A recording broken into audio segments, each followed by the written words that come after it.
Efforts कर करके थक चुके हो लेकिन कोई रिजल्ट ही नहीं मिल रहा, देन लिसन टू दिस। एक बार ना एक आदमी ने 2 बीज लगाए, एक सनफ्लावर का और एक बैम्बू का।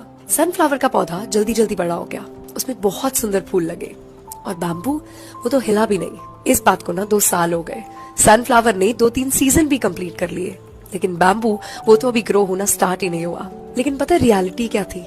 जमीन के नीचे बैम्बू अपनी जड़ों को मजबूत कर रहा था, और फिर एक टाइम आया जब सिर्फ 6 हफ्तों में ही बैम्बू 20 फुट ग्रो कर गया। कुछ समझ आया इससे?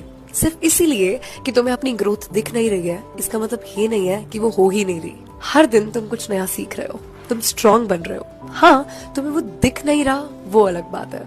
इसीलिए ना बस पेशेंस रखो, क्योंकि तुम्हारा भी टाइम आ रहा है। जो लोग जिद्दी होते हैं ना, उनकी जिंदगी में तकलीफें बहुत आती है। मैं अपनी जिंदगी को ये कहती हूँ कि जितनी तकलीफें दे सकती है ना, तू दे दे।